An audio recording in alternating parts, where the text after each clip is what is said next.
Hey, I'm Weston. I love talking about the Astros, and I'm not dead, people.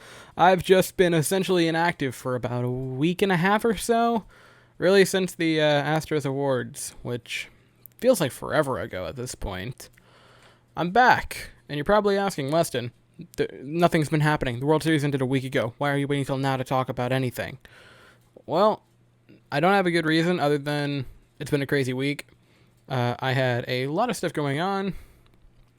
And yeah, it's been a crazy week, but a lot has happened since I've talked to you. The World Series was decided. There's been managerial hires. There's been the award announcements for baseball. The U.S. elected a president. Oh, wait, what?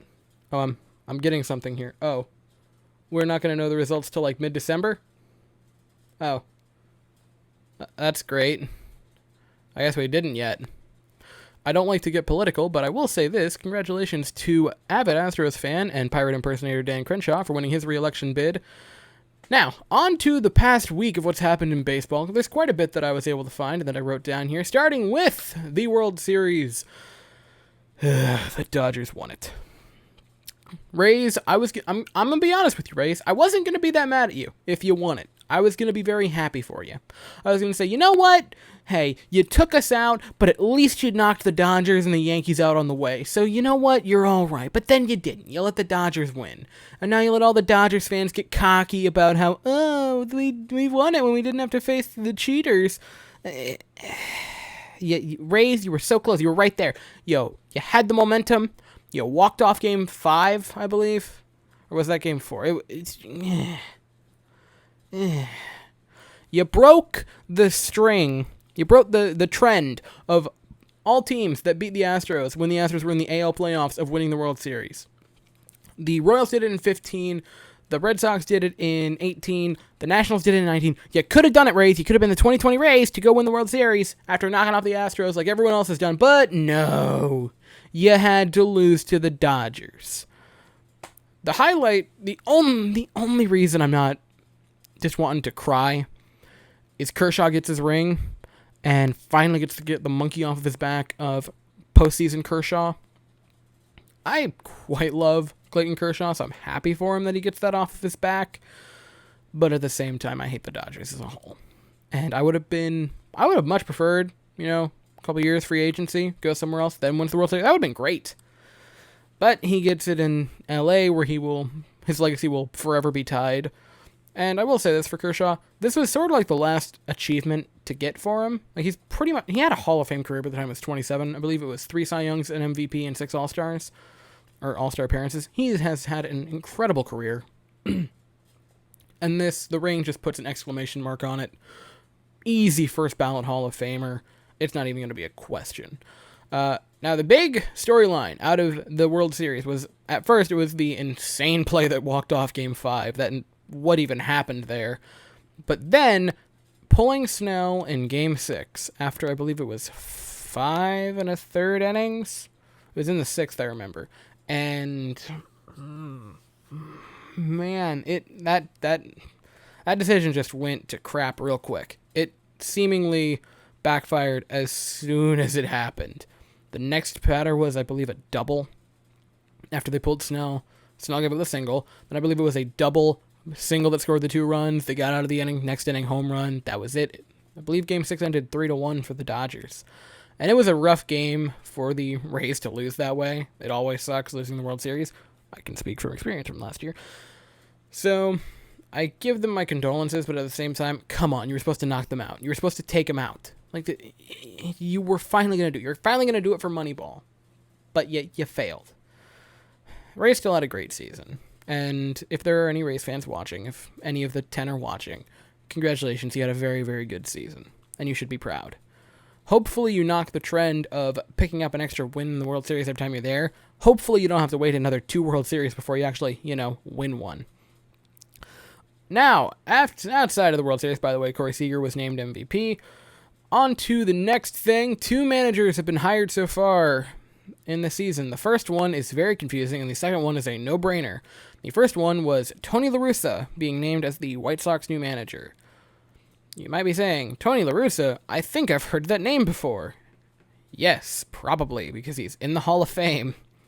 and now is heading on back to the to the White Sox, where he has managed in the past to some success, if I'm not mistaken. For his career, he has 3 World Series, 6 pennants, 4 Managers of the Year, and I mean, he's a good manager, at least he was, but he last managed in 2011, which will be a decade ago by the time the season starts. And that is frightening.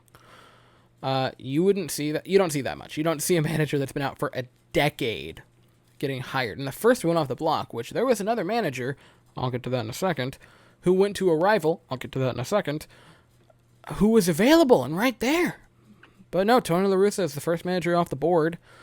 I mean, he won the World Series the last time he was there and managing, but it was in 2011. And he really only won it because of David Freese, if we're being completely honest here. So I wouldn't have made the hire. I'm not saying it's a bad hire. Like, if you were able to... I'm not going to say it's a bad hire because he is a Hall of Fame manager. He already was in the Hall of Fame. So I'm not going to say, oh, it's a terrible managerial pick, because he was a great manager. But at this point, is it a bad pick? Maybe. The bad thing for the White Sox is if this doesn't work out for them, they're never going to stop hearing it, because the other manager that was there on the board went to their rival. That manager was AJ Hinch. And I'm ecstatic to see AJ get another chance. I'm so happy for him. This is what he loves to do. You could probably hear my voice crack and quiver there for a second. So AJ is the Tigers' manager now. They hired him last Friday. Now, I will say this. You might not agree with my reasoning here, my calculations, if you can call them that. But allow me to say calculations that will probably get me yelled at. AJ Hinch essentially spent 1 day on the market. World Series ended. That was the end of the league year. I believe the next morning, at like midnight, it started, but no one's doing anything at midnight. All of Wednesday. Thursday, he was in Detroit. And I will say this because it's relevant. I do not believe he lives anywhere near Detroit. So probably Wednesday, they called him and said, hey, come up to Detroit. We want to interview you.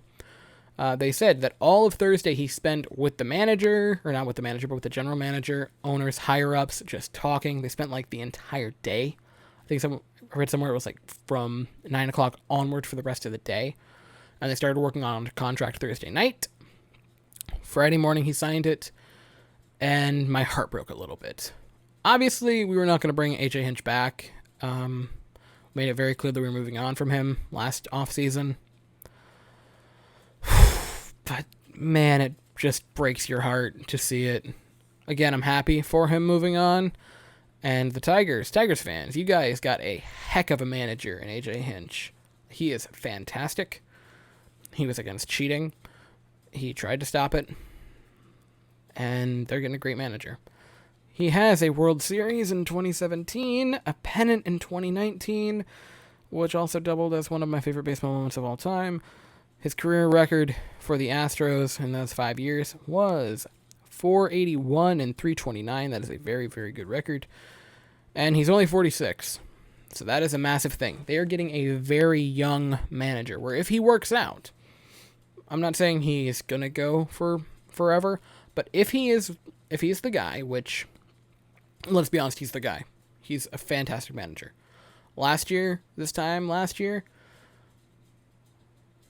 Month ago, this time last year, right before the cheating scandal broke, he was elite manager. He was S tier. He was that top manager in the league. It was either him or Kevin Cash. And he's the Tigers guy now. Again, congratulations for AJ Hinch. That is fantastic. And I have one question. Are we done now? Are we finally over with this? He spent maybe 20 hours. If you really want to be a jerk about it, which I want to be, maybe he spent 12, 13 hours on the open market before got a call by the Tigers. Not to just show interest, but to get him to Detroit. If you really want to be bad about it, he spent 2 days on the open market before he had a job? Are we done? Are we over this? Can we move on past the whole, ban the Astros, they're terrible, they have no credibility now, the Astros are terrible and need to be banned from the sport, bang, bang, buzz, buzz. Are we over it? Are we good? Have we moved on, baseball? He spent maybe a day on the open market before a team called him up, and I got news for you. Luna is going to 100% be picked up this offseason. If Springer does hit free agency, which I don't know what's going to happen, but if he does, he's going to be picked up as one of the top free agents. And I would say a top free agent would go in the first couple of days of free agency, but that's not really how it works anymore. But he's probably going to get the biggest payday of any free agent outside of maybe JT Realmuto. But at the same time, I think he's a touch overrated and maybe should get as much as he's probably going to. But it's going to be Springer getting a ton of money, no matter where he goes. Even if he takes a hometown discount, he's probably going to get upwards of $25 a year. Even if he stays here and takes a bit of a pay cut, he's probably going to get $25 a year. Are we done? Can we finally move on? God, I hope so. Other news, finally kind of coming back to the Astros. Christian Javier was named one of the finalists for Rookie of the Year, which really surprised me. I loved Javier. He had a fantastic rookie season, but Rookie of the Year candidate, that kind of shocked me. I think it's 100% going to, I forget his name on the Mariners. I'm sorry, Mariners. Their rookie, gosh, I can't think of it. I think he's the outfielder, if I'm not mistaken. But yeah, Javier is one of the finalists. That's really neat. Gold gloves. Those were handed out. And in my last video, I talked about how Correa and Dansby Swanson are locks for gold gloves. Neither of them won it for shortstop. Excuse me? It was the Mariners shortstop, whose name escapes me at the moment. I'm sorry. Again, I'm crapping on the Mariners constantly. And Javier Baez. Can the MLB just come out and admit they have an ongoing relationship with Javier Baez? How does he... First off, Correa got massively snubbed for not winning the Gold Glove. I don't know how that happens. That's just insane to me that he didn't. But also, Swanson, he had 10 defensive runs saved. Did Javier even have 5? Like, how is this a thing? How does he not win it? How does he not win it by how do both of them not win it by landslides? It's insane. Like, I looked at the Gold Gloves, and I was like, oh, I wonder why I knew that it was starting about that time, and I was like, oh, I wonder why none of the Astros pages I follow or the Astros themselves are talking about Correa's Gold Glove and celebrating that. And then I look, and I'm like, oh, it's because they didn't give him the Gold Glove. Are you kidding me, MLB? How does he not get the Gold Glove? Okay. I could probably yell about that for an hour. I don't understand how he doesn't get it. He passed the eye test. Like, if you watched him and you just saw how good he was defensively and the crazy throws he makes, he passes the eye test. And then you look at his statistics, defensive runs saved, and he passes that test too! How does he not win that award? On to the next thing that I'm angry about, because this is just kind of, I'm going to go on a tangent again. Juan Soto did not finish top 3 in NL MVP voting. Excuse me? Led in batting average, led in on base, led in slugging, and by definition, led in OPS, and I believe led in OPS plus. Are you kidding me? Not top 3?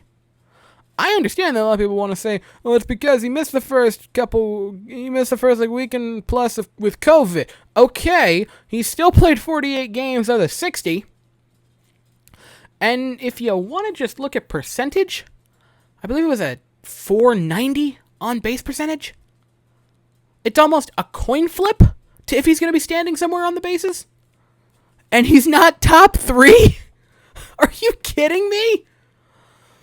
But Machado is. Machado gets to be top 3, but not Juan Soto. Are you kidding me? Now, first off, I want to say I think Freddie Freeman's going to win it anyway. So I don't think it's like, oh, Juan Soto's getting snubbed from the MVP. That's not what I'm saying. But he got snubbed from the top 3. Are you joking? He led in batting title and the on-base title, if that's even a thing. I know it isn't. But almost 500. The highest on base for a season since Barry Bonds. I know it was a shortened season, so it's kind of like the Bonds thing is kind of irrelevant. I don't care. The highest on base since Barry Bonds. Not in the top 3. It's unbelievable. It drives me insane. I'm perfectly fine with Betts being there, and I'm perfectly fine with Freeman being there. I think Freeman's going to win the MVP, deservedly so. But Soto not there. You're going to put Machado, over Juan Soto? Are you kidding me? It's insane. I noticed that I get into a higher pitched voice when I start screaming about baseball. And finally, I want to talk about something that I think is sort of a hot button issue. The NL Cy Young is a wide open race. I think all 3 candidates are right there neck and neck. I think it's going to be a very tight race. I think it's going to be like 11. I think it's going to be like maybe 13 votes. We'll win at like the first 13 first place votes. Like, I don't see this being... All of them are going to get a lot of first place. It's going to be a super tight race between Bauer, DeGrom, and Darvish. Now, I'm going to say this. If I was ranking them, I'm saying DeGrom, Darvish, Bauer. Maybe I hate Trevor Bauer, but I look at the weak opposition he faced for the season in that division. And DeGrom was playing in a terrifying East Conference that sort of had a Marlin squad come out of nowhere. But, I mean, DeGrom should win this award. It should be his 3rd straight. I think if I had to guess, Bauer's probably going to win it, which just makes me want to throw up, if I'm being completely honest with you. And really, I think the biggest shock was Darvish's race for the first 40 games, I'd say. It really he kind of just fell off the last couple weeks. And it's sort of a bummer for him because he, if I'm not mistaken, came in 3rd place in the Cy Young vote a couple years ago. And so it just feels like he keeps being essentially like the bridesmaid. Like, for people were saying, like, it's his award to lose, and I think he lost it. Again, I can still perfectly see a world where he wins it. I can also see a world where Bauer wins it, and I can see a world where DeGrom wins it. If I am picking, again, this is not my prediction, but this is who I am picking. If I had a vote, I would pick DeGrom. I think Bauer will probably win it, though, which makes me sad. So, yeah, that's all I have to say. I'm going to try to do, if there's enough news to warrant it, weekly recaps talking about everything, the week in review for the off season, because I'm going to be honest, I'm bored out of my mind. There's no hockey, there's no baseball, and my football team, the New York Jets, are just the worst team I've ever had to watch of this group. So it's not like I'm getting much satisfaction there.